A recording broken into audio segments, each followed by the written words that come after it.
Hello out there. Welcome to the Don't Be Ridiculous podcast. It is Sunday, a little after 7 p.m. Eastern time. Just had a pretty fun weekend of football, big weekend of college games, and, interesting NFL Sunday, as it always is. The witching hour is always fantastic. The end of the 1 o'clock games, there were a lot of crazy stuff going on. But Clark, there's only one place we can start. 70. 70 points. That's how many points the Dolphins scored today. Yeah. And, honestly, listen, was Dak Prescott just threw an interception in the end zone, so the Cowboys are probably going to lose. So that's fascinating. We'll talk about that in a little while. But, Clark, I mean, Tua played as well as you can possibly play. He was damn near perfect. He literally was. He started, 16 of 16? Yeah, 17. I think 17. I think he completed his first 17 passes. He ended up 23 out of 26 for 300 yards and 4 touchdowns. And by the way, he did all that in 3 quarters while the Dolphins ran for over 200 yards. So, up to that point. So, I mean, this game was essentially over at halftime. Like, once the Denver, gave away the ball in their end and the Dolphins scored to make it 35-13, the game was ostensibly over. So it wasn't like this was a really competitive game for a long period of time. This was pretty damn weak. And, but, the Dolphins were impressive Tua just moved the ball down the field. Again, another team that doesn't seem to know who Tyreek Hill is. They just let him wander all over the field and catch whatever he wanted. I don't understand. I don't understand do these guys not watch film? Do they have any idea what's going on? Because, and in this game, the Dolphins just ran the ball. The rookie that they drafted, Devon Achane, was fabulous. Running the ball, catching it out of the backfield. He had 4 total touchdowns. This was just everything went right today for the Dolphins. It was pretty comical. At one point you and I were like, whoa, wait a minute. Let's take it easy. Let's not, this is a bit too much, listen, was it difficult competition? No, Denver sucks. I mean, I didn't realize that until now, but they stink. Their defense isn't any good. They can't stop anybody, and their offense is, really, really pedestrian. So, but, the big game for the Dolphins is next week. They have to go to Buffalo, and that's it. That's the Dolphins measuring stick game. We beat the Patriots already, went on the road and beat the Chargers. Now, if we beat Buffalo on the road, that's the only hump. That's the hump the Dolphins couldn't get over last year. They played them twice. They came close both times, but couldn't get them. So that's what it comes down to. But what are your thoughts on the debacle we saw today? It looked way too easy, and so I think the Denver defense just isn't very good. I also think on some level the Dolphins are difficult to cover because of all the motion and the misdirection they were doing, especially in this game, and all the speed they have. But I mean, I marvel at. I will say this: when I was watching the 49ers game on Thursday night, I mean, what they're gonna do. Right. They're going to do a bunch of stuff over the middle, like in-breaking routes and slants and stuff, and then they're going to find creative ways to run the ball, and they keep doing it, and it keeps working. And the Dolphins, it's like, they're going to throw a bunch of in-breaking stuff, like intermediate kind of routes, and then get yards after the catch, or then like short passes where they try to gain yards. And I just, it is kind of like, it's weird, you see defenses, maybe defenses just get all, amped up because they got to face Tyreek Hill and they flip out or something. I don't know. Like the second play of the game, was a touchdown. Like that cornerback came up or whatever, and then, Tua just waits for Tyreek to get open, just throws him the ball, and he runs all the way into the end zone. Right. I'm like, what are you guys doing? And then the running, it didn't seem like the Dolphins were necessarily running it right up the middle. They were sort of doing it up to the outside, and they were just gashing him like every time. So, yeah, I mean, Denver's clearly got some problems. The Dolphins aren't going to score 70 points again in the season. I would almost be shocked if they scored 50 again, if they scored 50 at some point later in the season. I mean, like, because that's just, you don't see that in the NFL. Right. So, and real quick on Denver, you know, Russell he clearly doesn't look as bad as he looked last year, you know, but I don't really know what to make of it because I don't think Denver's just not very good. I mean, I liked what Russell Wilson did. He had the one touchdown pass where he rolled out and threw it into the end zone. I thought he looked really good there. And then he did another one where it should have been caught. I mean, he threw it right to the guy. His deep ball looks good, you know. So maybe he improves over the course of the season, but I don't. It's hard to take anything away from that game because I mean the Denver defense just did not stop the Dolphins like at all the entire game. So it's like they get down 14-0, they drive down, score a touchdown, and then it's like all right, maybe this will be a game, and then their offense kind of sputtered a little bit, and like I said, they threw that one that should have been a touchdown, but it wouldn't have mattered anyway. The Dolphins were blowing them out so badly at that point. Like I don't know how much we can really take away from criticizing Russell, like how much we can criticize Russell Wilson for that game. So the Broncos just appear to be bad. No, we were texting back and forth a little bit about this, and I'm not judging everything off of this game. I'm judging it off of the 3 games we've seen, what we saw last year, basically since he's been in Denver. That's what I'm judging it off of. And here's the thing, Clark, like the way that you were talking about him, we make it sound like this is a guy who had a car accident and it's a miracle that he can still play. You were like, well, he moves pretty well and he throws the ball down the field pretty well and he does this and that and blah, blah, blah. And I'm just like, yeah, but that's a description of an average quarterback. Like that's what he did in this game and what he's done this season is what an average quarterback does. And the problem with that is, and I made the comparison. I said, if Tua was playing like Russell Wilson, what would you say? You wouldn't say, oh, well, yeah, he looks okay, blah, blah. You wouldn't. You'd be like, this guy's not, we got to get a different quarterback. You know what I mean? Because you didn't sign up for him to be average. Like the standard for Russell Wilson is not, oh, he can run the offense and he can run around and he can do a few things. That's not what we're looking at. So if he can't be better, if this is what he is, and I think this is it. I think this is what he is. Then it's over. Like now, granted, I know they owe him a lot of money, so he'll still be around. But this is just, this is just substandard quarterback play. Especially compared to what we see in the NFL every week now. And so, yeah, I get it. And I was throwing out last year. I was like, you know what? I don't know what to say about it. At this point, I've made my decision. Like, he's an average quarterback. Like when they did the Mike Sando thing, ranking the quarterbacks, he was 16th. Like, or wasn't he right behind Tua? He was 18th. He was right. He was 16th or 18th or something like that. That's basically what he is. So, and if that's the case, the Denver Broncos are in deep shit because they're paying him $50 million a year after this year. So, it's like, yeah, we can say, oh, he did this nice, he did this nice. None of it's good enough. So that's the point I'm making.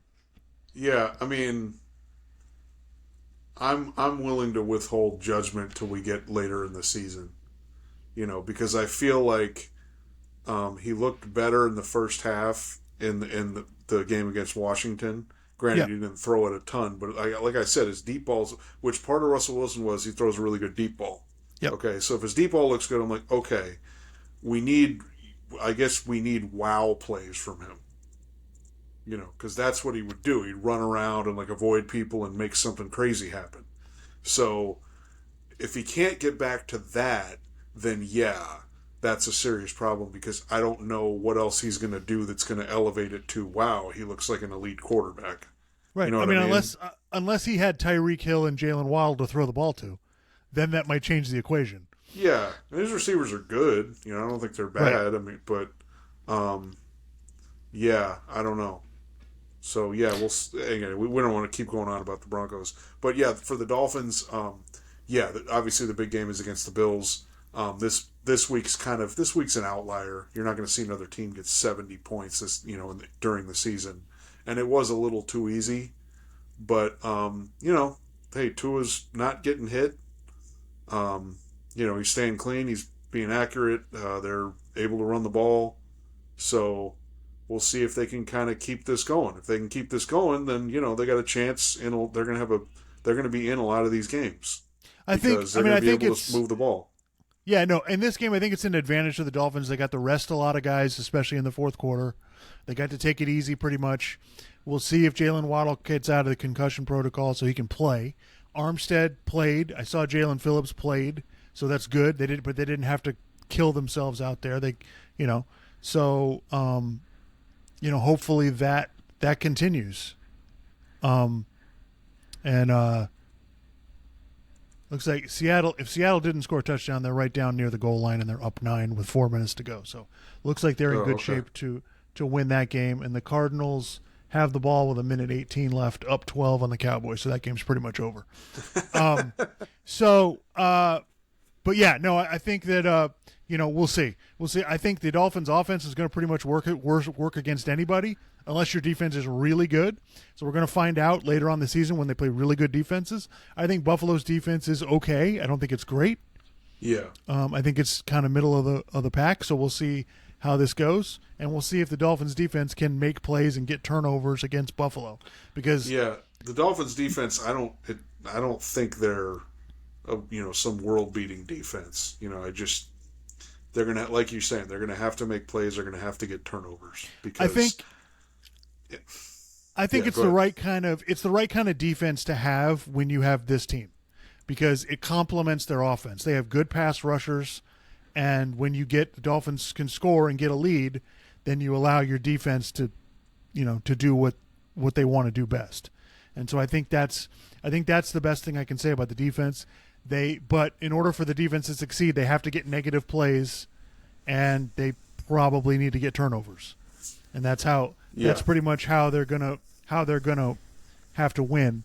But the defensive line is pretty good, so I feel like that's a strong suit. If the secondary can get any better throughout the season, we'll see. But they're going to play a team, Buffalo, that the secondary is going to get tested. And so if they can't cover anybody, it's going to be a problem. I feel like the defense can be better than last year because I feel like Fangio is just a better coach. So I feel like he's going to have them able to do some different stuff. But overall, no, this is not a defense you're not going to win games on the strength of this defense. Yeah. So, and it's basically like, it's funny. It's kind of the same. Well, not the same, but it's similar to the formula before McDaniel came there and before they had Tyreek Hill. It was basically like, look, if Tua gets a lead and the defense can just play well, then and the offense can just be efficient, they'll be in a lot of games. Now their offense can be really explosive. So now if they can get a lead on you, then they can get up multiple scores, and then the other team is in deep shit. So, yeah. So this is fun. I mean, it's not every day you see your team score 70 freaking points, and then also Mike White got some playing time, which I know we don't really want to talk about it, but Tua may get hurt this year, as he usually does. So Mike White looked fine. I said before the season, Clark, that this Dolphins team, I think, is the most talented team since the Ricky Williams teams, 2004 kind of era. The first time Ricky Williams was on the Dolphins, where he was awesome and had 1,800 yards rushing and all of that stuff. But I think this team may be more talented than that team. I think just talent. I think this team may be. We may go back to the last Dan Marino team that was really good before he tore his Achilles, where we thought they had a shot at the Super Bowl. I think this team is talent-wise is on that level. I'm not saying they're going to be as good. I'm just saying when we're talking about player for player, like these receivers are better than any two receivers the Dolphins have ever had. I know that's sacrilegious to some people, but it's true. Yeah. And this offense is just ridiculous, and they just have a lot. They've just got a lot of talent, especially on defense too. So yeah, we'll see how this goes. And you know what? I can't complain about Tua. Like if Tua only has to make the throws that he's capable of making. Yeah, there were no really deep ball shots in this game. So it wasn't even necessary because the defense was so bad. All right. Anyway, so let's move on from that game. So 1 o'clock games. What stood out to me? The Chargers game. Well, yeah, that's a good one. So listen, the 2-0-2 teams that give us all kinds of false hope. You know, people want to believe in the Chargers even more than the Vikings, and you know they tend to find a way to lose games. They snatch defeat from the jaws of victory. Snatch defeat from the jaws of victory. That's correct. So this game, we're watching these two teams, and I'm just watching it going, all right, who's going to screw this up? Somebody's going to screw this up. And the Chargers tried their best. They really did. Like, they had it working. Brandon Staley was at his finest. Okay, they go for it. They have a 4-point lead. They go for it on 4th down and 1 in their own territory. It was like their own 35-yard line. Okay? They don't get it. And I texted you, I'm like, oh, my God, Brandon Staley. Holy he's doing it again. And the Vikings get the ball, and then they get a first down. And it's like the Vikings, that just the shittiest clock management of all time. So they throw it. They have like a first and it's like down. Third. Yeah, it's like 4th and 10 or something like that. And so they have the ability to get a first down before they get a touchdown. So he throws it, gets the first down. There's 34 seconds left when he gets the first down. And they walk up to the line, and everybody's kind of just standing around, kind of moving slow. They were like waiting to get the play in. Like, what? I don't, like, you know. And I'm like, spike it. Like, spike it so that way you can take your time, call a play, and you get 3 shots at the end zone. Yeah. You know, like that's the right thing to do. Conserve the time, you know, that way you get 3 plays for sure. That's what I would do. And they didn't do that. By the time they snapped the ball, there were 15 seconds left. He throws the ball. It gets tipped off Hawkinson's hands, and the Chargers intercept it in the end zone. So it's just a comedy of errors. That game was and classic. Also remember the go-ahead touchdown for the Chargers. Herbert threw it, and the Minnesota guy should have picked it off. Right. It like went off his hands, and then the Chargers guy caught it to score the touchdown. You know. So it was hysterical. I was watching it, I couldn't stop laughing. And then when Brandon Staley pulled the 4th down nonsense, I lost it. I was like, this is too fantastic. So, you know, 2-0-2 teams that and I'm thinking the Chargers are gonna blow this. Like it looked to me like Minnesota's gonna win this game, and the Chargers are gonna be 0-3, and they're the dumbest team of all time. Like 3 games they easily could have won, and they're gonna lose all 3 of them, but they managed to escape with a victory on just a nonsense interception. So whatever the hell that means. Okay, so first of all, we got to go over the 4th down thing. We've been talking about this stuff for like 2 years now. Yep. Okay. Look, I'm not against going for it on 4th down. There's various situations where I think you should. Okay? But, okay. You're in your own territory. You still have a lead. Okay? The Vikings tried to drive down to score, and they went for it on 4th down and didn't get it. Okay? Right. So then, I guess they moved the ball out of their end zone or whatever, out from where close to their end zone, deeper into, and it's like, okay, they struggled to get in the end zone before. Punt the ball and make them drive the length of the field to score a touchdown to win the game. Okay? That is the high percentage play. That is the right play. Okay? When you go for it there, I mean, look, in some ways, I'm a proponent of, hey, if you can get 1 play to just win the game, like, okay, great. But even that didn't really apply to that. There were like 3 minutes left. Right. Right? Something like that. So, and I think the Vikings still had timeout, so that doesn't win the game. So what are you doing? And by the way, this is not the first time with Brandon Staley. He's been going for it in his own territory for like 3 years now. And the thing is, Clark, the crazy part is he gets away with it. Like he did it last year. No one's going to talk about it. And it's like, dude, no, that was I don't care that the result is you won. That was a terrible decision. You put your team in danger of losing the game. If not for the complete incompetence of the Vikings, you probably are 0-3. Yeah, and he did this last year against Cleveland, if you remember. Did it in their own territory, and there was there wasn't hardly any time left. So Cleveland was sitting in field goal range, and the kicker missed the field goal. Otherwise, they would have lost. So it's like, this is not the first time with him, and it's like I don't know what he's doing. You're on steroids. Like, the Chargers are struggling, like, just trying to get a win.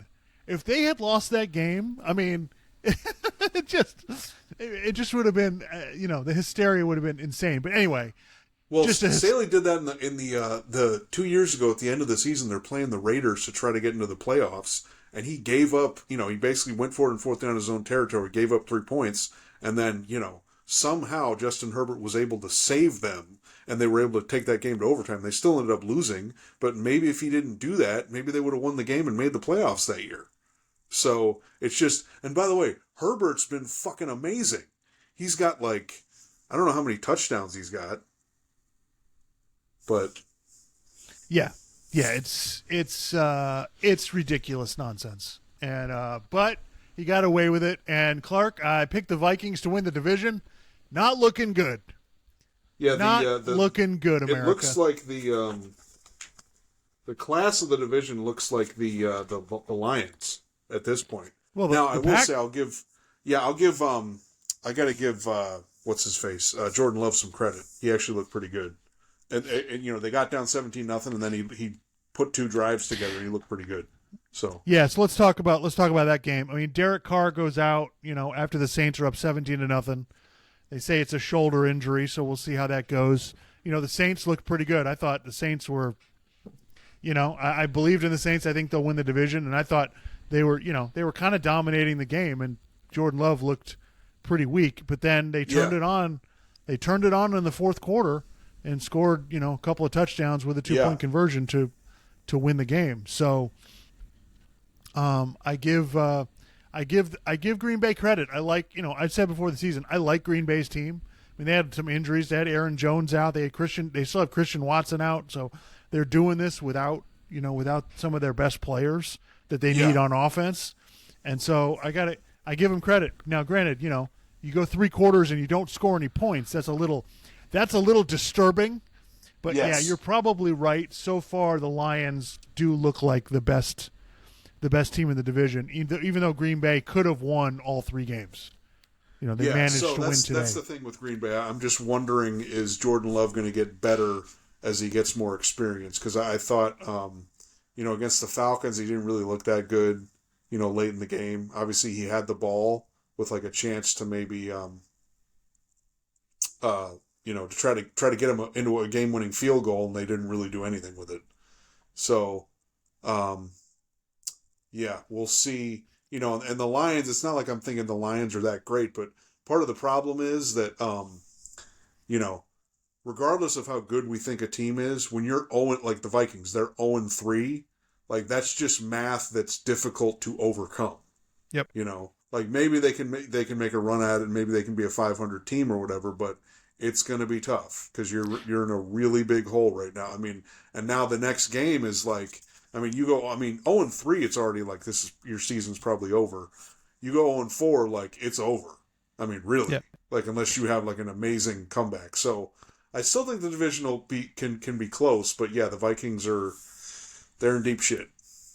Yeah, and by the way, crank up the Jets hysteria about them getting Kirk Cousins, because Zach Wilson looked like absolute dog shit today.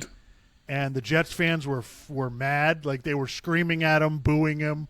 Jets fans being Jets fans. Something I love to see on Sunday. But, that game, we only saw a little bit of it because those teams can't do a damn thing, so they weren't on the red zone very much. Yeah. So it's just the Jets are just a joke. They literally, the idea that this, we'll put Aaron Rodgers in and this would have been awesome is ridiculous. They can't protect at all. It is a joke. There is no pass protection. There's no time for the quarterback. I don't know. And by the way, it doesn't matter how much time you give Zach Wilson. He sucks anyway. So it really doesn't matter. But I just this is man, are you kidding me? So that game was ugly as hell. Both defenses just beat the crap out of the offenses for most of the game. I don't know how anybody came into this season loving the Patriots. I was so rooting for the Jets to pull this off, but they're too much of a dumpster fire to do that. Well, and I mean, Zach Wilson drops back, and I mean, he looks like he's like a monkey looking at an SAT question. Like, he just does. It's like, does he know what he's looking at? Does he know what he's supposed to do? He just drops back and just kind of looks, and it's like, dude, are you deer in headlights or something? What is going? Like, you? I mean, I know that the Jets, got Aaron Rodgers, so now we're forgetting the fact the Jets drafted Zach Wilson. Like, what? And people thought this before he got drafted. They're like, yeah, I don't really see it. And of course, the Jets drafted him, so I don't. Okay. Yeah, I mean, and listen, what I saw, like, I watched some of his college games, and the thing is, Clark, he played for BYU, and they weren't playing like a lot of major conference teams, and they still couldn't score. Like, they played anybody decent. Now, I'm not even saying Power 5, just a decent other team. They had trouble moving the ball and getting into the red zone. So yeah. it concerned me from from him in college. Like, now the talent is unbelievable. He's got a cannon for an arm, but they said what, $1 million arm, 10-cent head. I mean, that's what this guy is. It looks like it looks like Newt Lelouch from Bull Durham. Yeah, Newt Lelouch. Yeah, exactly. Newt Lelouch, whatever his name is. It's ridiculous. So yeah, I feel bad. I really do feel bad for the Jets fans. I don't want the Jets to win, but I do feel bad for their fans because it's cruel and unusual. But do we need to do our Kirk Cousins rant? You and I have gone back and forth about this. Do we need to talk about this again? Oh, the Jet. There's no way in hell the Vikings are getting rid of him. Again, he threw for like 350 yards, and I mean, it's not his fault the defensive back didn't catch that interception. And also T.J. Hawkinson drops the ball that would have been a touchdown. Yeah, I mean, so no, Kirk Cousins is playing just fine.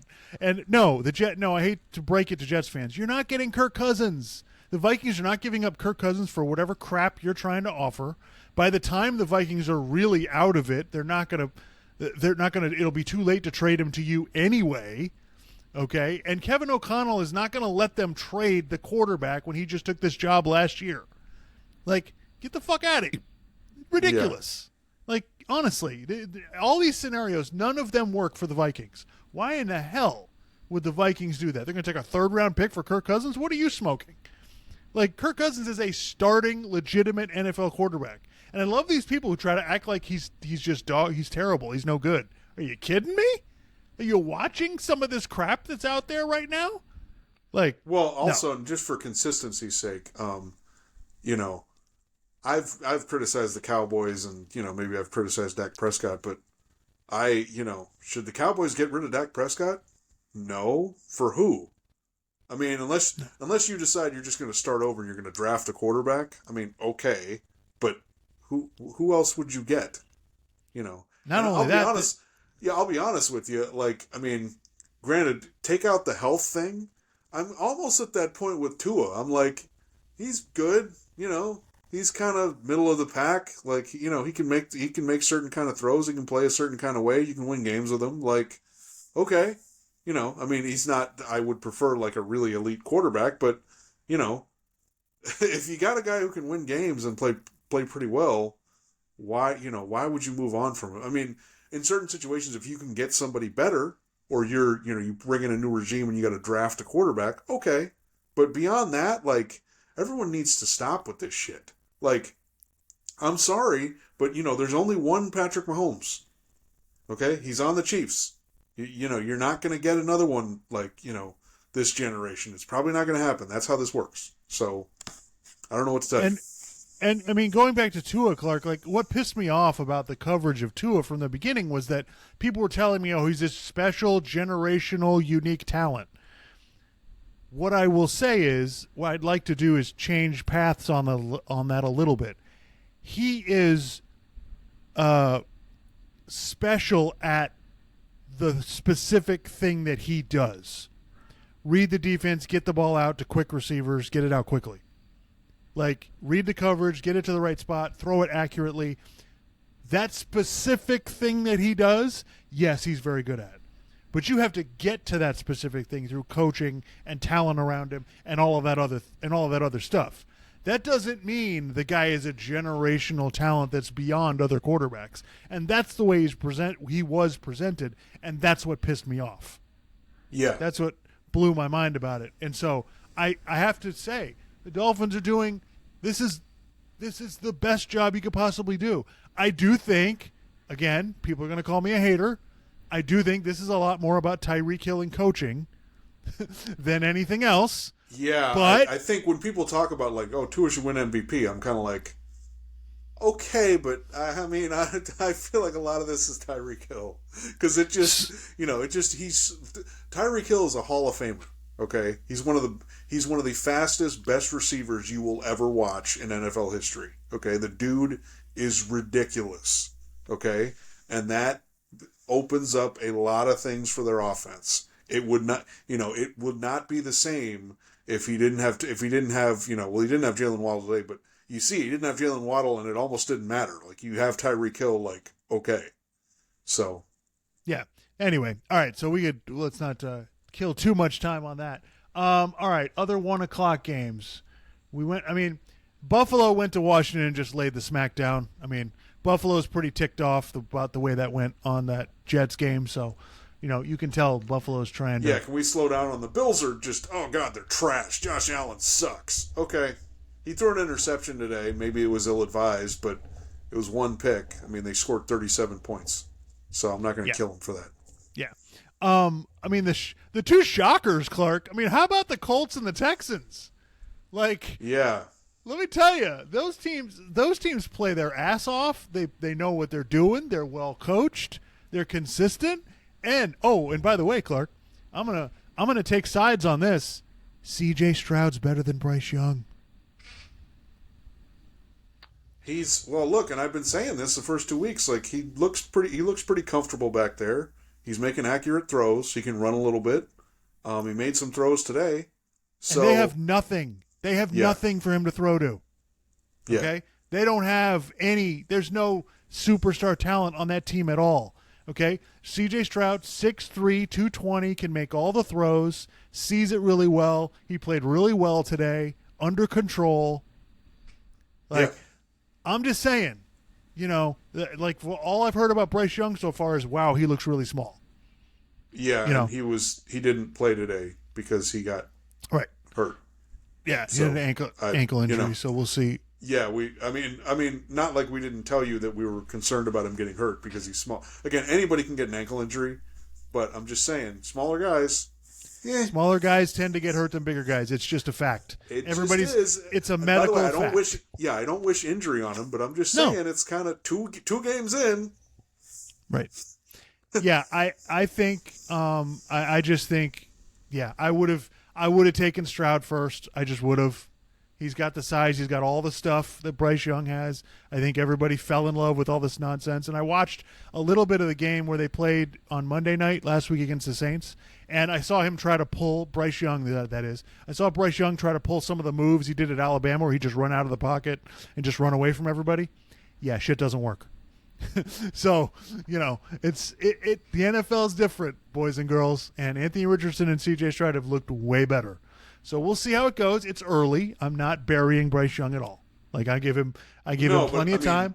You can see, like, the people who liked C.J. Stroud, you can see it.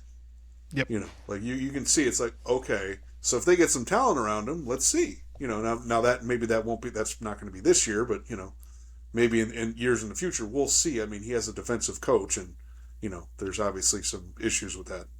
So we'll see. Yeah. Yeah, and Baltimore, that game was a mess. Like, I don't know. I don't know. I know the Ravens are all banged up, so it's hard to. But I mean, just they couldn't make plays. I mean, how many drives in the fourth quarter could they not score? They just kept giving the ball back to the Colts, even after a safety. Yeah, I just feel like the Ravens are going to be in a lot of games like that. That seems to be kind of their MO. So.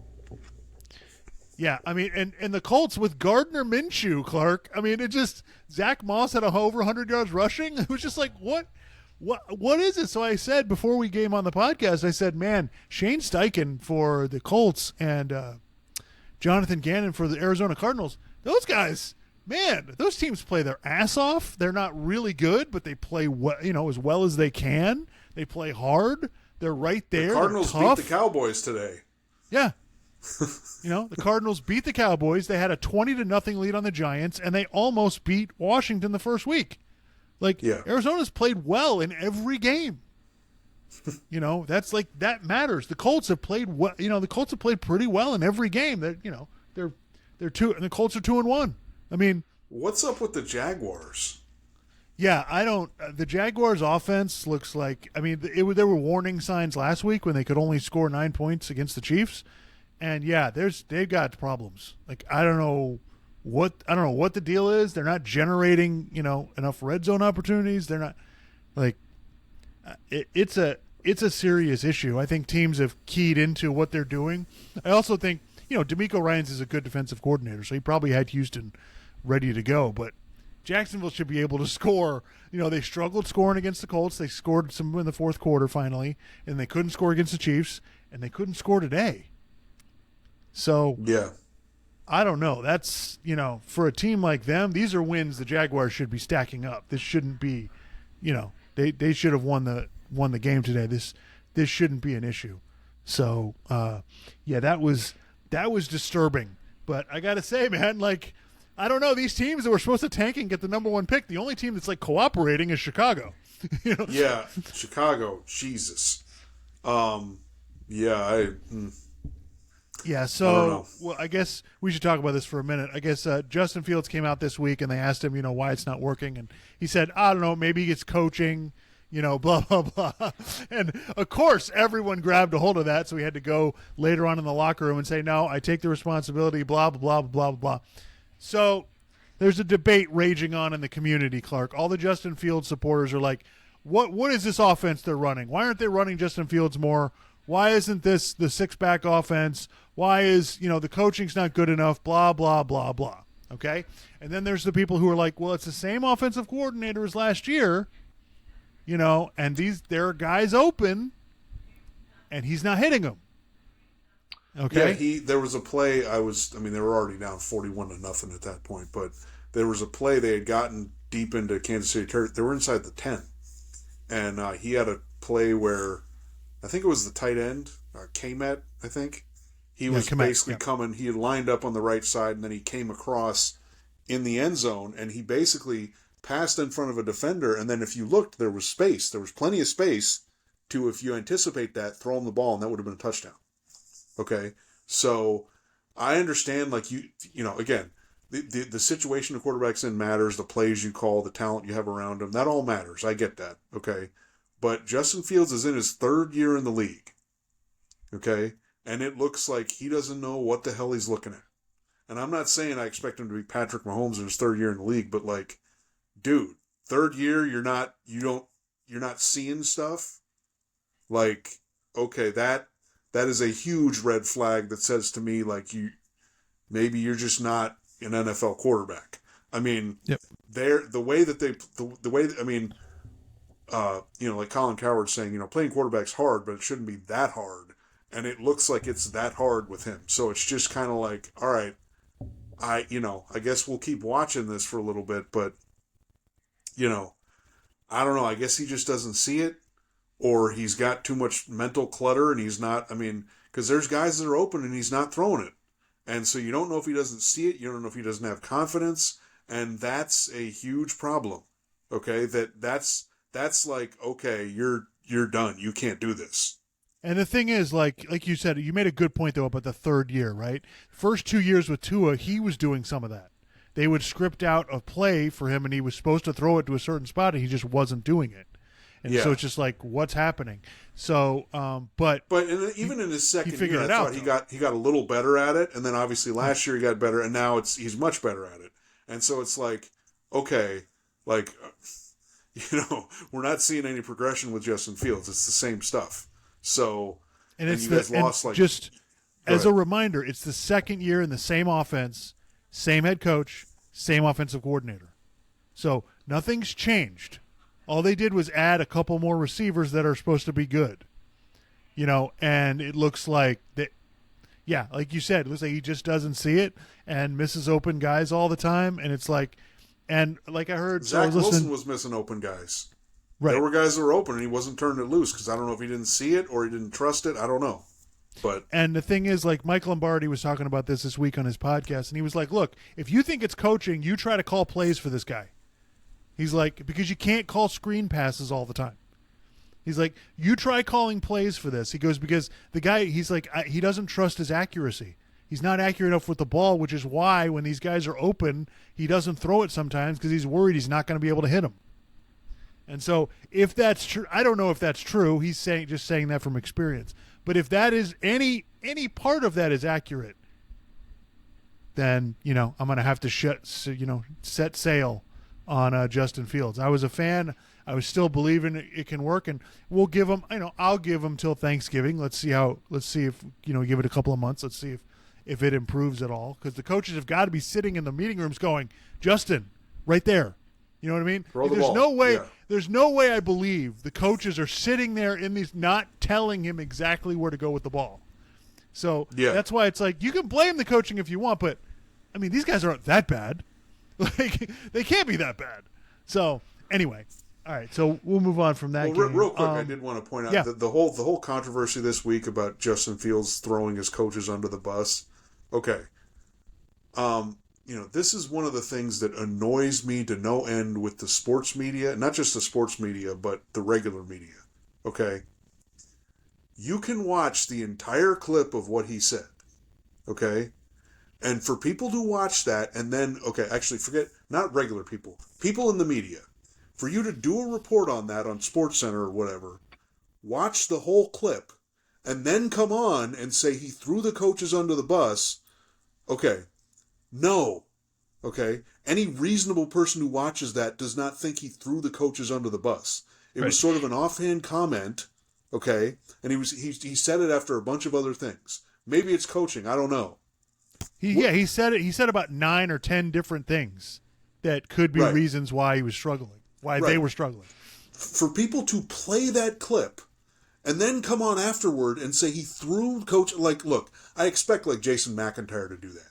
He's, he's brilliant at that. That's why he does sports talk radio, because that's the perfect sports talk radio take. You take one tiny little thing and you blow it completely out of proportion. Okay? And here's the other thing. You guys get mad when, people aren't honest, right? You want honesty. You want people to say stuff. You get annoyed with quarterback speak and people not saying anything, right? And then people say stuff and you lose your fucking shit. So you know what? Then people don't say anything. So, and then the whole, then he walked it back. No, he clarified it. Okay, Justin Fields clarified it the next day.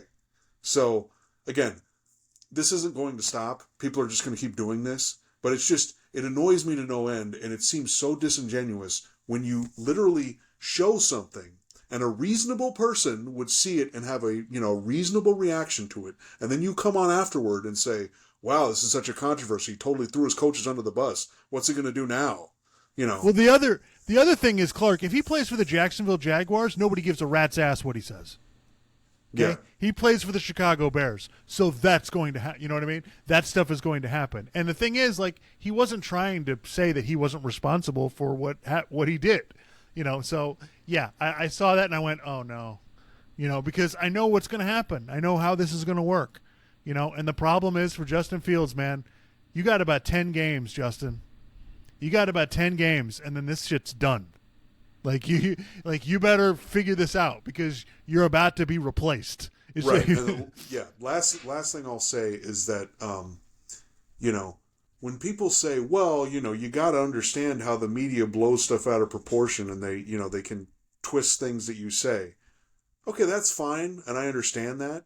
But at the same time, as a society, can we stop doing this? Because like I just said, people will say something reasonable and then everybody loses their shit. And it's like, you're being unreasonable. You're choosing to look at the situation a certain way and then, decide, this is what's happening and completely overreact.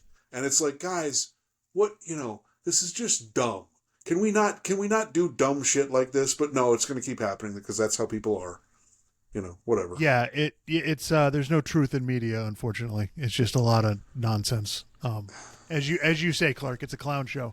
But this podcast is called Don't Be Ridiculous. So every week we come on here, folks, and we tell you, don't be ridiculous. So the 4 o'clock games, I mean, listen, there's nothing to say about the Bears. The Chiefs just beat the shit out of them.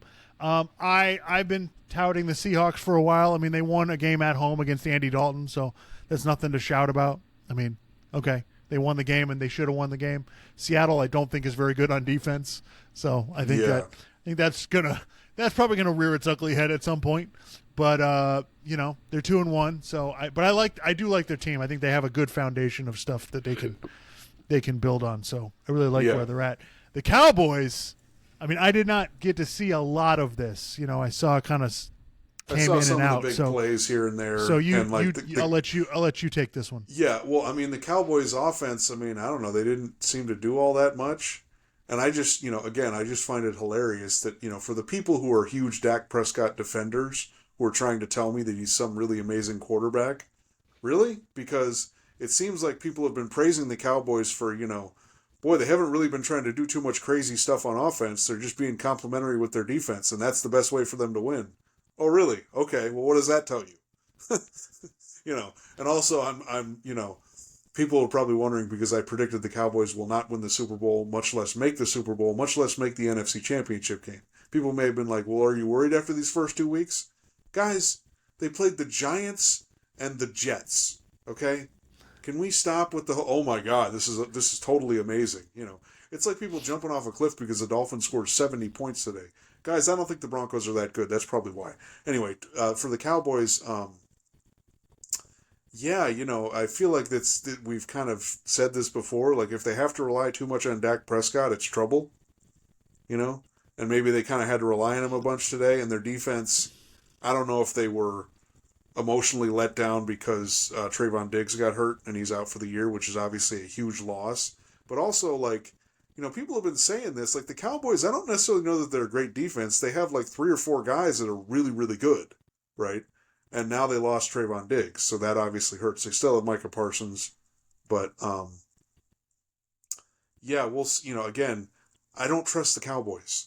And I was talking to you about this week. There's some arrogant fan bases in the NFL, and some that are arrogant and it doesn't make any sense, like Cowboys fans. Okay? Yeah. There's so many Cowboys fans everywhere, and I just wonder, how did you guys become fans of the Cowboys? Like, if you became fans of the Warriors when they were winning titles, okay. If you became fans of the Bulls when they were winning all those titles in the 90s, okay. But a lot of these young people, like, why are you a fan of the Cowboys? They haven't won anything since we were kids. Like, they have not won, I mean, and people forget this, like, before Parcells got there, they were a joke for like 3 or 4 years. Okay, until they got good, and then they settled into mediocrity, and it's been more or less that, ever since. So it's hilarious to me. And then they're like, oh, we're going to win the Super Bowl now. You won 2 games. It's like, oh, we shut out the Giants. Okay. What, oh, we beat the Jets without Aaron Rodgers. Like, what, I don't, I don't know why you people are so like, oh, nuts. And then you go to Arizona and lose a team that, should be, like we were talking about earlier, should be tanking. So yeah. I mean, listen. Go ahead. What if they're 5-5 or something, and then Kyler Murray comes back? I mean, we got to at least put that as a for instance. And I see here the Cowboys had 13 penalties for 107 yards today. So again, typical of the Cowboys, they're not buttoned up. They're not as efficient as they need to be, and that's what generally costs them. And so, I think that everyone going nuts. But here's the thing with the Cowboys, Clark. Nothing the Cowboys do in the regular season means anything. Okay? Nothing they do in the regular season, short of going 17-0 or going 16-0 and maybe losing the last game, right? Unless it's that kind of scenario where they're beating every team by 14 points, then there's nothing the Cowboys can do in the regular season that's going to make me go, oh, this is different. You know what I mean? There is nothing they can do. The only way the Cowboys will prove anything is get to the playoffs, play well, and win. And every time they get to the playoffs, they look like the same team that they always do. They can't get it done. They don't have their act together. Okay? They make crucial mistakes at crucial times. So, I know people want to talk up the Cowboys, and every year somebody in the media or several people fall for it, and this is their year. This is the year. And guys, Dak Prescott is what he is. Like, you're trying to win with an average quarterback, and that's difficult to do in the NFL. You got to be good every week. And the thing is, and I want to talk about this, Clark. Like, people talk about, oh my God, their defense, like people with the Jets. Oh my God, the defense. Here's the problem with that, okay? Your defense may be playing really well now, but when your offense can't get it done and your quarterback is subpar, what happens is the defense gets worn out, right? They have to be on the field longer. They start having more injuries. By the time we get to November, by the time we get to Thanksgiving, you don't have a great defense anymore. Defenses do not necessarily translate year to year. You know what I mean? Like, the 49ers defense is really good, but they had some games in the middle of the season when they had guys out, didn't look very good. So you can't really win that way in the NFL anymore, guys. It's kind of done. Your defense, you need your defense to complement what your offense does. Your defense can't lead your team to the promised land. Yeah. Yeah, and plus, like, when I'm talking about, like, unearned arrogance, like, okay, the 49ers, feel free to get excited about that. The 49ers made a Super Bowl a couple of years ago. They made the NFC Championship game 2 years in a row, And then for the people who want to criticize Brock Purdy, look, if I have to make a judgment now, it seems like Purdy's, he's a decent starting quarterback. Like, I don't think there's anything, like, elite or crazy awesome about it, but he doesn't need to do that. And the 49ers have earned the benefit of the doubt because they've proven, they have Jimmy Garoppolo or they have Brock Purdy. They can win games, and they can win games in the playoffs.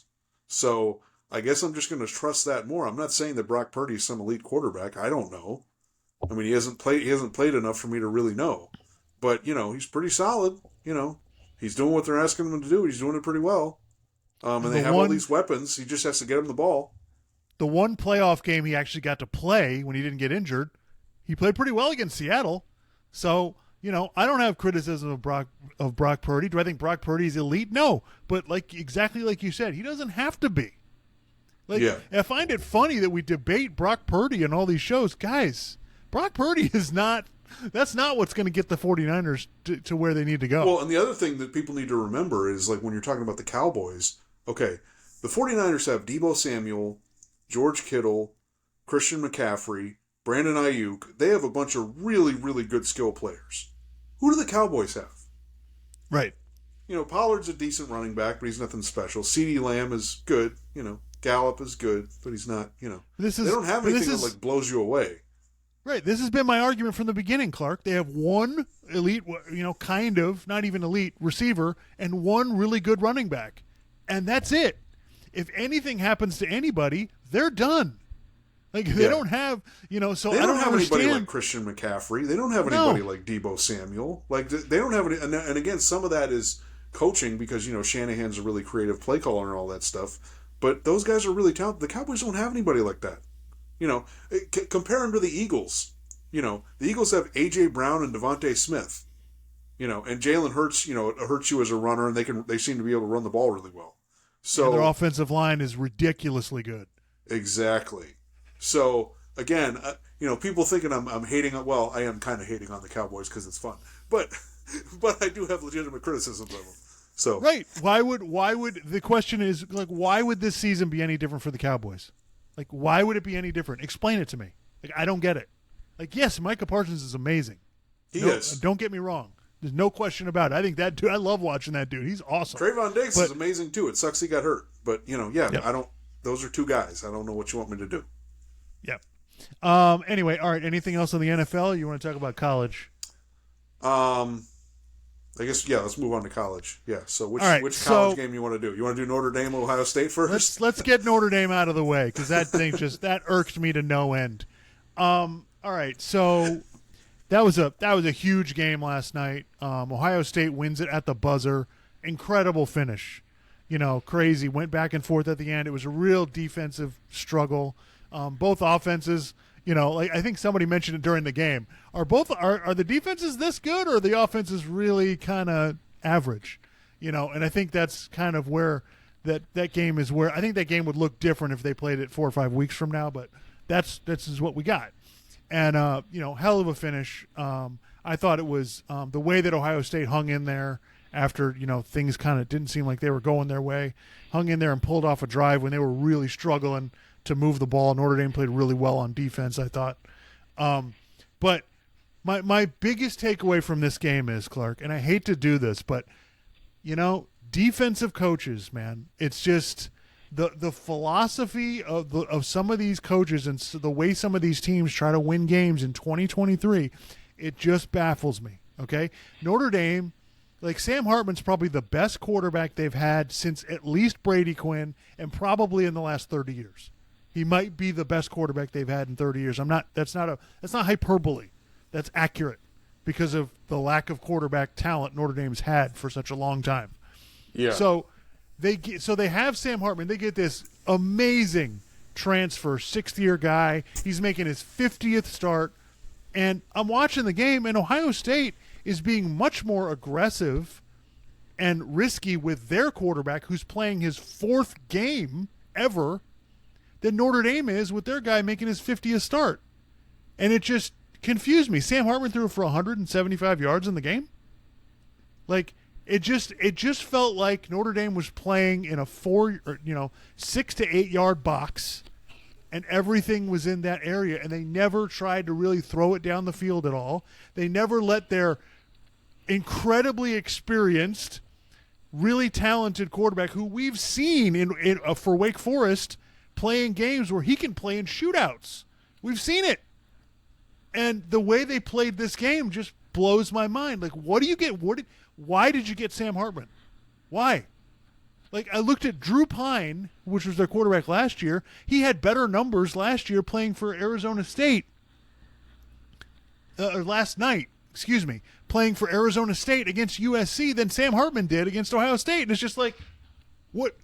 So it just completely lost me. Like, I don't understand the being aggressive. I don't understand running the ball 40 times in the game when you couldn't score anyway. Like, they finally, the last drive when they needed to score a touchdown, they finally, like, okay, here you go, Sam. And he just, big play, 20 yards. I'm like, what have you been doing this whole time? You can't win games in college football or the NFL in 2023. You can't be trying to win games 14-10. You just can't do it.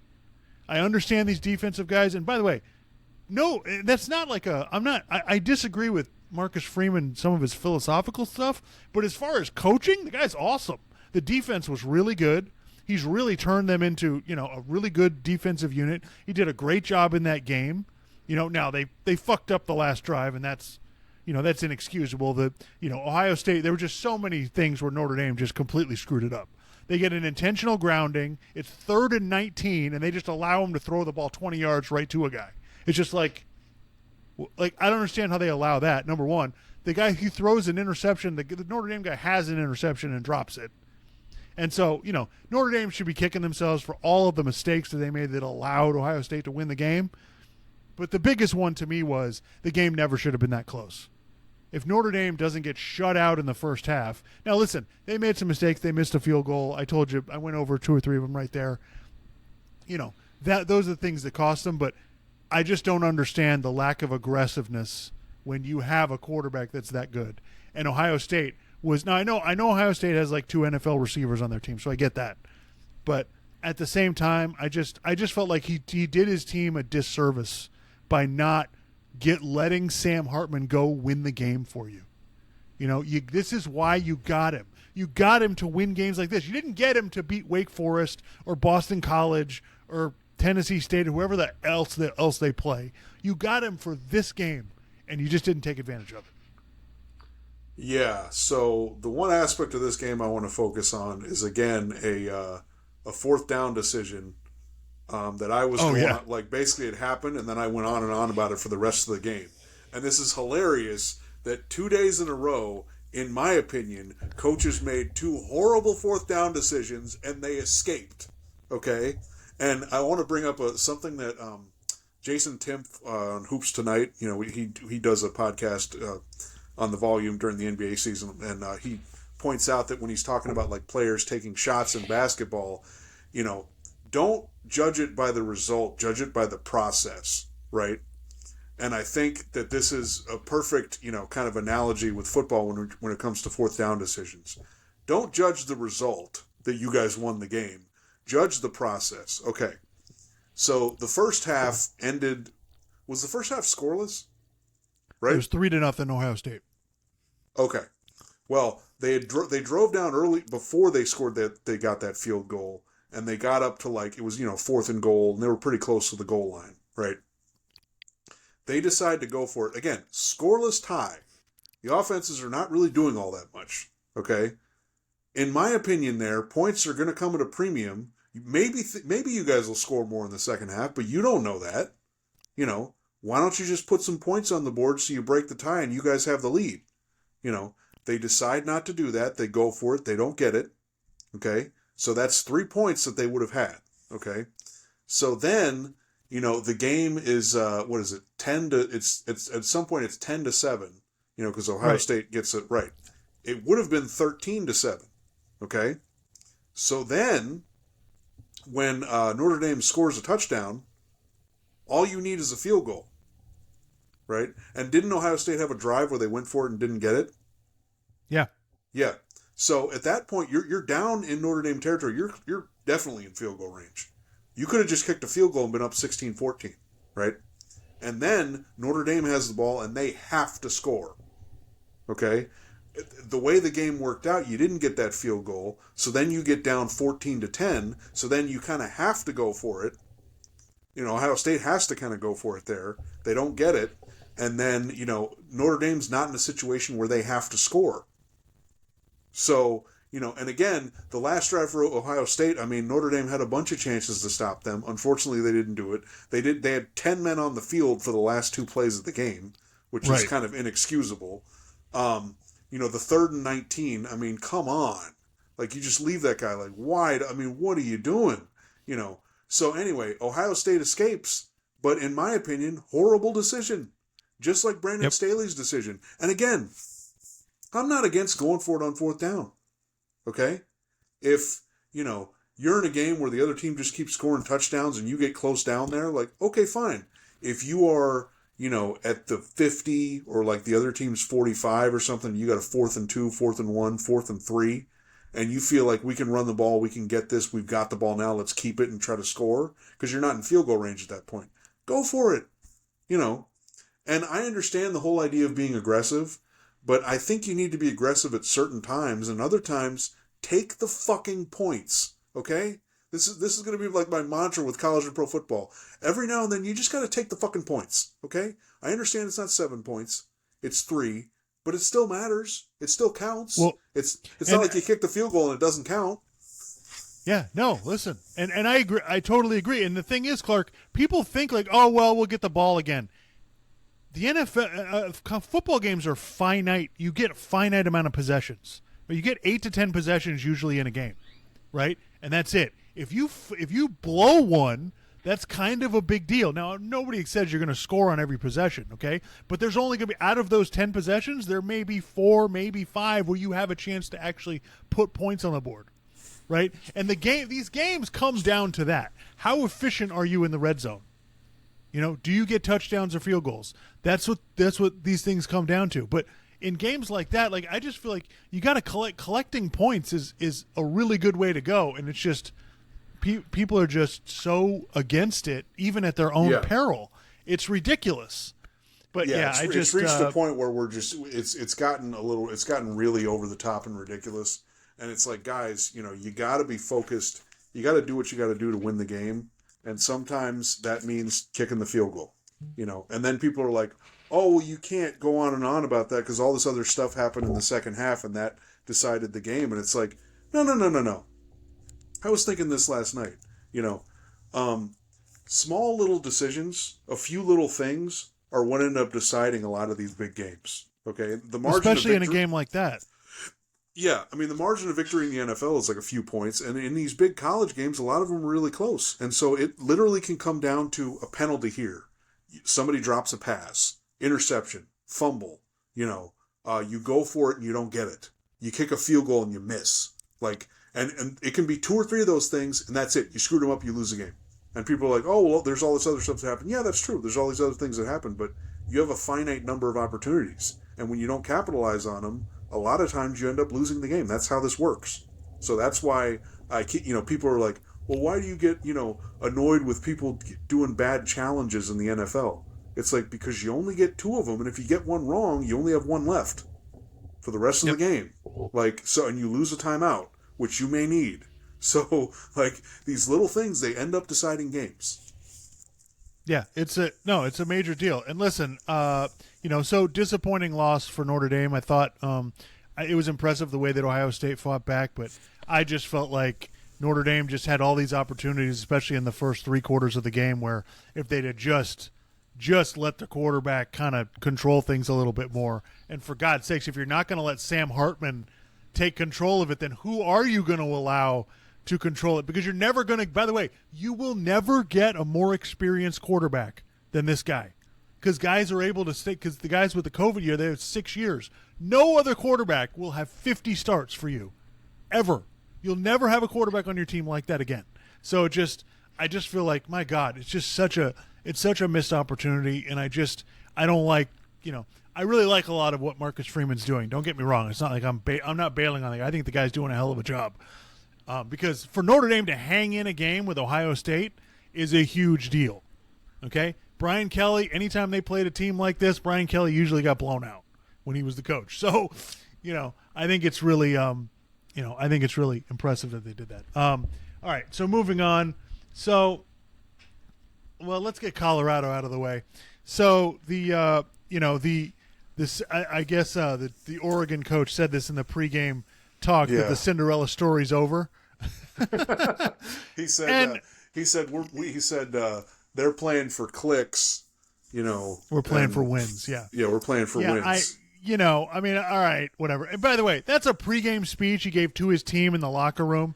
So I don't think we need to make anything out of it. He didn't come out in the media and rip Dion. That wasn't what he was intending to do. He was intending to fire up his team, which that's fine. Whatever. You say whatever you want. Just for some reason we have a camera in there now.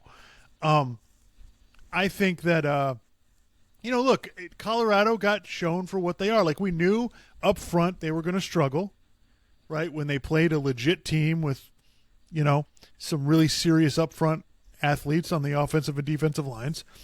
And that's exactly what happened. And I was worried Colorado just wouldn't be able to stop Oregon. I was right about that. I didn't know Oregon's defense was going to play like that. Right. I thought Colorado might be able to score some points or whatever. But basically, Oregon could just stick everybody in coverage, rush 4, and get to the quarterback like they wanted, because Colorado's offensive line isn't very good. So, right. But this doesn't change anything. It's like Dion said after the game, you better beat me this year. This doesn't change anything. Good. Colorado's doing great. The fact that they lost that game and they got their ass kicked, all right. By the way, most people that go to Oregon, they usually get beat pretty badly. That's it's one of the most difficult places in college football to go win. Especially when you're the visiting team. So, I think Oregon is really good. I thought Oregon was really good last year. I think they might be a little bit better this year. It's hard to tell with the Pac-12 because all these teams can score, but I don't know if they can really stop any elite offenses. So we'll see how it goes. But I don't take a lot out of this from Colorado. We'll see how they do next week against USC. But Colorado will be fine. Oregon's definitely got a shot at the playoff, as the 4 or 5 teams in the Pac-12 definitely have a shot at it. So we'll see how it goes. But it's a lot more important games for Oregon to go. But I don't take much of this from Colorado. It's not that big a deal. Dion's on the right track. They'll be just fine. Yeah. All right. Okay. All right. So any thoughts on Colorado, Oregon? No, I mean, let's just, come on, guys. Everybody was going maybe a little nuts about Colorado. It's like, look, they didn't really play anybody yet. And, once they played a real team, they kind of got knocked around a little bit. I am interested to see them play USC because I have questions about USC's defense. Right. So maybe that could actually be a good game, even though USC is, considered a really good team. Yeah. Let's see if Colorado can score on USC. We'll see how that goes. Of the Florida State Clemson. This game, like, okay, Florida State hasn't beaten Clemson in 8 years, so this was a really big deal for them. From what I watched the game, and I mean, I really like. Florida State was in trouble in this game. Clemson's offense was moving the ball up and down the field. Yep. Clemson was up by a touchdown. They had the ball in Florida State territory, and then they completely screwed up a protection. The quarterback got hit, fumbled. Florida State returned it 60 yards for a touchdown, and that basically flipped the game. Until then, Florida State was kind of sleepwalking. It looked like they were about to go down. And they managed to get the game, they managed to keep the game tied. Clemson misses a field goal with 2 minutes left, and then Florida State beats them in overtime. So this is one of those games where could have easily gone either way, just like the Notre Dame-Ohio State game. Like, came down to a couple of things, a couple of plays here and there, and easily could have changed. Huge hump for Florida State to get over, the fact that they went to Clemson, beat them on the road. That's a huge deal, and it keeps Florida State in the national championship hunt. But it did worry me a little bit about Florida State's defense. Like, are they really, do they really have a good defense, or what's going to happen here? And we'll find out. I mean, they're going to play Miami later. Yeah, so Miami's we'll undefeated too. So hopefully if they're both undefeated, then we can have a Miami FSU game that actually has national implications. Which is like, when's the last time we had that? Yeah, so that's pretty cool. God knows when. But that being said, I'm happy for Florida State. I'm glad that they were able to get that win. It's huge. I mean, Clemson basically just knocks Clemson completely out of the picture. Yeah, they're 0-2 in conference play. They're screwed. Yeah. Yeah. So we'll see. But I think Florida State. But Florida State. I wasn't too worried about Florida State's offense. They missed a bunch of plays that they usually make. So it was kind of. I think the quarterback got injured a little bit during the game. Yeah, he played through. Yeah, he got kind of banged up. So I mean, look, at the end of the day, like, granted, that game could have gone against Florida State, but if you think about it, like, it's really difficult to go there and to go to Clemson and win, and so they hadn't beaten them in a while, so you get over that. So that's a really big deal. Even though Clemson, we'll see if they finish in the top 25. I mean, they're really screwed now. So. Yeah, it's going to be tough. Clemson's got to play Notre Dame. They got to play Miami. So they're going to have a hard time not losing another game the rest of the way. Ole Miss and Alabama. I was looking forward to see how this game would go because Alabama finally decided, let's play Milroe because he's the only quarterback we have. Let's actually do that. So that was smart. I wanted to see, could Alabama score enough points, because I figured if Alabama can score, they're going to have to score at least 20 points to beat Ole Miss. That's kind of what I figured. Because I knew, Lane Kiffin is a good offensive coach. They usually are able to make plays and score some points. I know the quarterback's pretty good. The running back's pretty good. But Ole Miss just got their ass kicked in the second half of this game and couldn't do a damn thing. Yeah. So, I think it goes to show, like, when people are like, Alabama has problems. Okay, their offensive line is still an issue. Okay, like, there was a really bad interception by Jalen Milroe in the end zone. Like, there's problems, okay, and there are problems that are going to prevent Alabama from winning the national championship. But you have to have the right team if you think you're going to beat them. You're not beating them if you don't have some elite players and a real quarterback. Like, it's not going to happen. So, this idea that Alabama's got all these problems. I mean, now when they play LSU, we'll see. Because that's a legitimate team with a legitimate quarterback. So we'll see how it goes. But you got to come to play if you're going to beat Alabama. They're not going to beat themselves. They're not going to lay down and just let you win. You better bring your A game if you think you're going to beat them. Yeah. Yeah, so that was, I was kind of disappointed that game wasn't a little more competitive in the second half, but what are you going to do? I actually did watch a little bit of UAB play Georgia because, Trent Dilfer coaches UAB. Yeah. So, the UAB quarterback is kind of good, but, they got their asses kicked. Because, they don't have it's Georgia. So. Yeah. No, that's a good game for a team like that to play, to kind of see where you're at, see what it looks like to play a team that's elite. So you can kind of, I think it's a good opportunity for a team like that. The other game that I thought that turned out to be really interesting was LSU and Arkansas. That thing was going back and forth. KJ Jefferson was making a bunch of plays for Arkansas. I was like, Jesus, can LSU stop anybody? They were allowing all these big plays. Now LSU was making big plays too, but that was way better game than anybody thought it was going to be. And I give Arkansas credit. They were going into Baton Rouge and were competing right there with them. LSU had to come down the field at the end to be able to kick a field goal to win the game. But otherwise, they were in trouble. So I don't know, man. LSU got their ass kicked on defense by Florida State. They got chewed up pretty good by Arkansas. Like, I may have to come off of I'm wearing the LSU shirt, but I may have to come off of my LSU pick because I'm concerned. Man, it's not looking right. And the thing is, like, when you see it, you can see how much talent they have. Like, It's not an issue of, they don't have players. I don't know what the deal is, but they got to figure this out because you can't play Alabama like that.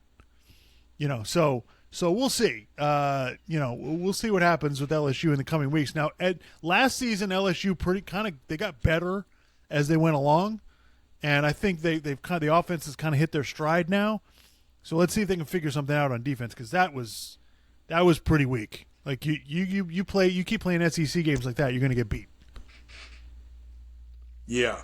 So, it was kind of fun, but yeah, it's like, I don't know, man. I mean, I guess I kind of always assumed when Brian Kelly was in big games at Notre Dame, I'm like, well, of course they're going to lose. They don't have as much talent. And obviously that's true to an extent, but, now I'm wondering, well, is it more than that? Like, because, I mean, they got their asses kicked by Florida State. I mean, and they weren't really ready to go last year when they played Florida State. So it's like, what? I don't know what to make of this. Like, what are you guys doing? Right. Yeah, it's very confusing and disturbing for a team that is that talented to be playing like that. But this happens in college football, Clark. Texas A&M last year, they got tons of talent. They go out there, they look like they have no idea what they're doing. So it's wild. The only other, just a couple of notes here. I mean, Penn State blew out Iowa. I'm glad because I don't want to see Iowa in any big games. There's nothing that gets me running away from my TV faster than Iowa football. So I'm glad that they lost. Michigan, again, talk to me about Michigan in November. Like, there's no point there's not much point in discussing it because they're literally only up 14-7 on Rutgers at halftime. Yeah. I mean, again, I know they ended up winning 31-7, but I'm just like, what? I don't know. That just concerns me if they're getting to the playoff and then they're playing, high-powered offenses, and it's like you're not But I mean, they did score, a bunch of points against against TCU last year, so I don't even know how much I'm supposed to believe in that.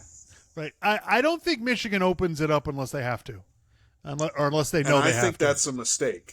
Yeah. Because you're going to have to in the bigger games at the end of the year, and then you're not going to have experience doing it. So I just, okay. I mean, the only thing they have going for them, they have an experienced quarterback and experienced running backs. They don't have, they went to the playoff last year, so but we'll see. They got to play Penn State, and Penn State looks pretty good. I got to say that the sophomore quarterback they got was one of the highest recruits in the country, and he looks pretty darn good. So I think that I think Penn State's going to be they play them, I think, either the first week or second week in November, and that's going to be a real game, a real game for Michigan after playing a bunch of cupcakes. And part of it is not Michigan's fault. Like, they didn't schedule anybody out of conference. That is their fault. But it's not their fault that the Big Ten is the Big Ten. Yeah, I mean, it's just, I don't know. It's one of those things where it's like, you want to know why I get down on the Big Ten. It's like, because of games like that where I'm just like, what? Yeah. So the other thing is that it's kind of interesting. Like, we're gonna have to figure out at some point, Clark, is the Pac-12 actually good, or do they just have a bunch of offenses and nobody plays defense? Like, we're gonna have to kind of assess that as we go. They're all gonna play each other, and it might screw them out of getting into the playoff because they're all gonna beat each other. So we'll see how it goes. But I don't know. I don't know how I'm supposed to. What's my read supposed to be on these Pac-12 teams? Washington, oh my God, like, their offense is ridiculous. But they gave up 32 points to Cal. So I don't know. Now, granted, they're up 31-6 in the game. So how am I supposed to? it's supposed to. How am I supposed to react to that? So I don't know. Like everybody's like singing the Pac-12's praises. We'll see. Like they're going to beat each other, obviously, and we're not going to know until they start playing. They play teams in the bowl games and the playoff from other conferences. We're not going to know what they are, but we'll see. I'm concerned about, is USC just completely fraudulent on defense, and is this going to be completely irrelevant? And they'll lose a bowl game to Tulane or something like that. So I'm dubious, but that being said, love watching it. I love that the Pac-12 teams are good. I love that there's good quarterbacks. It's so much fun. Yep. And just in case people are wondering, yeah, the game. we'll get the next. Go ahead. No, go ahead. No, I was just going to say, in case people were wondering, the game tonight. I mean, the Sunday night football game. I mean, it's the Steelers and the Raiders. So I can't tell you how not excited I am about that. If this was 1974, it'd be great. This would be like, dude, yeah. Unfortunately, it's not. Next week in college football, we got Colorado playing USC. We already talked about. We got Alabama's playing Mississippi State. We got LSU playing Ole Miss, so that should be a good one. And did I lose you? You still there? Okay. Yeah, no, I'm still there. Yeah. Nothing else really to speak about. I mean, Michigan's playing Nebraska. Notre Dame does have to go to Duke. So we'll see what happens there. Duke beat Clemson earlier this season, and they look like a pretty good team with a pretty good quarterback. So we'll see how that goes. Yeah, that could be interesting. But anything else before we get out of here? No.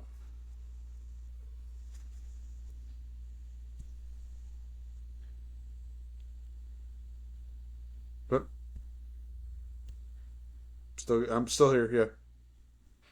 Looks like we're having some technical difficulties there with Clark, but that's all right. But thank you, everybody, for tuning in, and look forward to talking to everybody next week. And go Dolphins. Yep.